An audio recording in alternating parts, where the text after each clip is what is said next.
বাইজিদের মায়ের স্বপ্ন ছিল বাচ্চা পেটে লইয়া স্বামী হারাইছে। বাইজিদের মা সন্তানটাকে আলেম বানাবে, মাদ্রাসায় যায়, মাদ্রাসার গেটে দাঁড়ায়া বাইজিদের মা বলে, এ বাইজিদ, উস্তাদের কাছে লইয়া আইছি, তোরে মানুষ বানাই পারলে না, মানুষের মতো মানুষ হবি, আলেম হবি, ওলি হবি।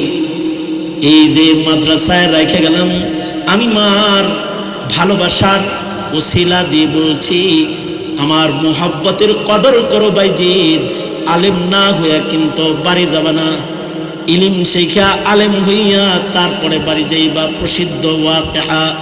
বাইজিদ বুস্তামি রহমাতুল্লাহ আলাইহি উস্তাদের কাছে রেখে গেলেন, আর বাইজিদের মা বলে গেলেন, আমার সন্তানটাকে আলেম হওয়ার আগে ছুটি দিবেন না। ওই দিন ছুটি দিবেন যেদিন ও আলেম হবে, ওলি হবে, ওলি হবে, ওলি।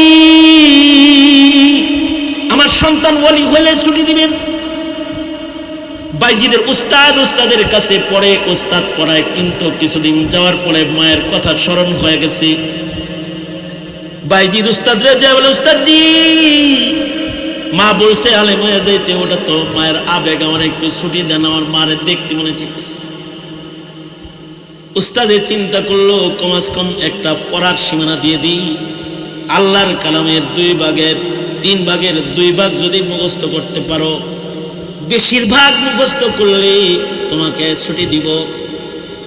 মনে মনে ভাবলেন, 20-22 পারা মুখস্থ করতে তো একটা সময় লাগবে, ছুটি নিতেও বাইজিদের সময় লাগবে।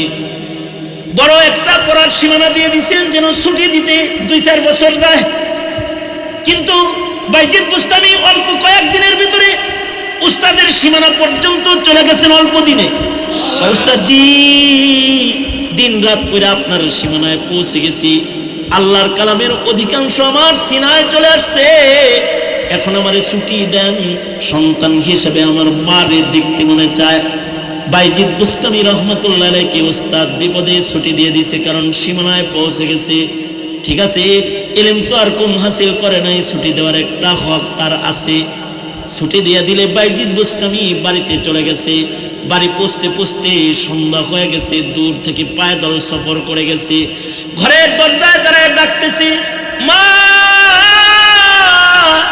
ও মা, আমি বাইজিদ আসছি, তোমারে বড় দেখতে মনে চায়, দরজাটা খুলো মা। আশ্চর্য, মা দরজা না খুলে বলে, আমার বাইজিদ আলেম হওয়ার আগে বাড়ি আসার কথা না, তুমি আমার বাইজিদ,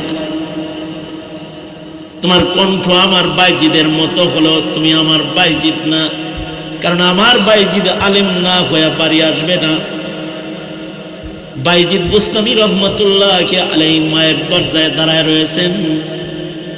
গভীর রাত, মধ্যরাত হয়ে গেছে, ডাকে, কিন্তু মার একই কথা, আমার বাইজিদ আলেম না হয়ে ঘরে আসার কথা না। বাইজিদ বুঝে ফেললেন যে আমার মা গায়রে আলেম, অচল সন্তানের চেহারা দেখবার চায় না, সুতরাং এখানে দাঁড়ায় থাকা লাভ নাই। বাইজিদ দরজার থেকে চলে আসলেন, আবার পুনরায় ওস্তাদের কাছে যায় বলে, ওস্তাদজি গো, গভীর রাত পর্যন্ত দরজায় ছিলাম, মা আমার চেহারা তাকায় দেখে না, আমি নাকি তার বাইজিদ না, তার বাইজিদ নাকি আলেম না হয়ে বাড়ি যাবে না। ওগো উস্তাদজি, শপথে নিলাম আলেম না হয়ে বাড়ি যাব না। ওই যে আসছে কোরআন হাদিস শিখা, যুগ পার হয়ে গেছে। বাইজিদ বুস্তামি রহমাতুল্লাহ আলাইহি এখন বড় আলেম, বড় মুহাদ্দিস হয়ে গেছেন। উস্তাদ এবার বলে, তুমি আলেম হয়েছ, এবার তুমি তোমার মার কাছে যাইতে পারো, আগামীকালকে তোমাকে পাগড়ি পেঁচায় দেব, মায়ের কাছে চলে যাবা, যা বলবা, মাগো ইলমের পাগড়ি লইয়া আসছি, আপনি আমার সাথে দেখা দেন। উস্তাদের ওসিয়ত নসিয়ত যা করার উস্তাদজি করে দিলেন।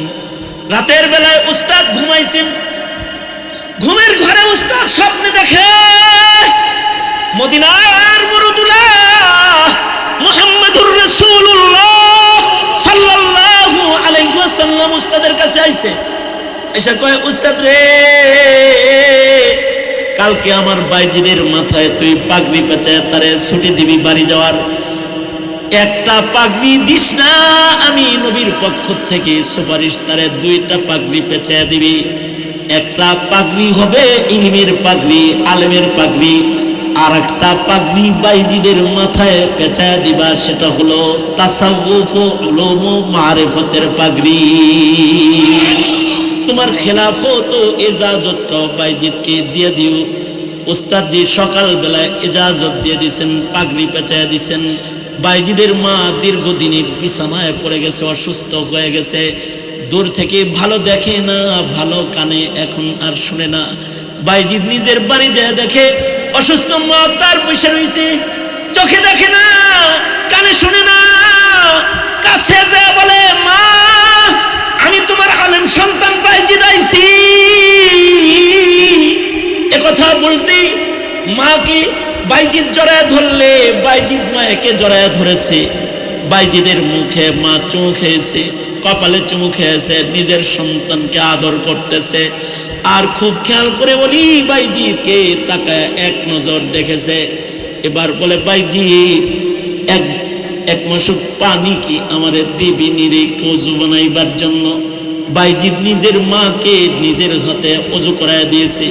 বাইজিদ যায় নামাজটা একটু কেবলার দিকে বিছায়া দিবি নিরে বাইজিদ, শুকরিয়ার নামাজ করব। তোর বাবার আমানত পেটে আসার পরে তোর বাবারে হারায় ফেলেছি। ওয়াদা করেছি মনে মনে যে সন্তান আলেম বানায় তার চেহারাটা দেখে তোর বাবার কাছে আমি যাব, যা বলবো তোমার আমানতকে নষ্ট করি নাই, এটারে আলেম বানায় রেখে এসেছি। ওই আশায় এতদিন পর্যন্ত আল্লাহর কাছে হায়াত চেয়েছি। তুই আমারে ওযু করার পানি দে, কেবলা মুখী করে দে। আমার আশা মহান আল্লাহ পুরা করছে। 2 রাকাত সালাতুশ শুকর আমি পড়বার চাই। জিন্দেগীর শেষ 2 রাকাত সালাতুশ শুকর বাইজিদের মা আদায় করে সেজদায় পড়ে বলে, ওগো আল্লাহ,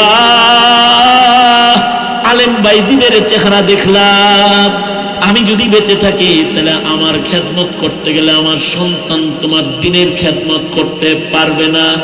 ওগো আল্লাহ, এই সন্তান দিয়ে দুনিয়ার খেদমত আমি লইতে চাই না। আল্লাহ, এবার আমার তোমার কাছে যাওয়ার সময় হয়ে গেছে, তুমি আমাকে নিয়ে যাও।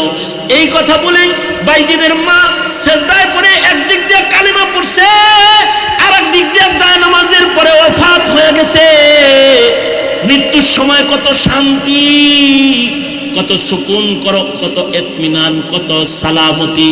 ওয়াসসালামু আলাইয়া ইয়াউমা উলিদতু ওয়া ইয়াউমা আমুতু ওয়া ইয়াউমা উবআসু হাইয়া। মরণের সময় সালামতির মরণ হইতে হয়।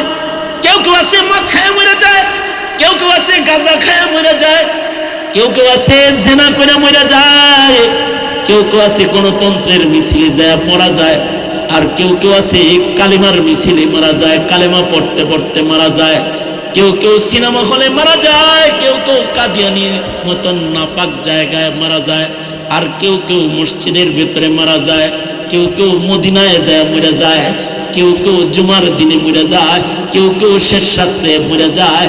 জন্য মরণটা আল্লাহর কাছে ভালো চাইতে হয়, কারণ মরণ যাদের ভালো হয় কবর তাদের জান্নাত হয়। মরণ ভালো তো কবর ভালো, এখানে আল্লাহর কাছে ভালো মওত চাইবা। যতদিন বেঁচে থাকবা কালিমার মওত চাইবা। আল্লাহর রাসূল বলেছেন, কেউ যদি মরার আগ দিয়া বলে লা ইলাহা ইল্লাল্লাহ, তার মৃত্যু তার জন্য জান্নাতের দরজা হয়ে যাবে। আল্লাহু আকবার করে বলে।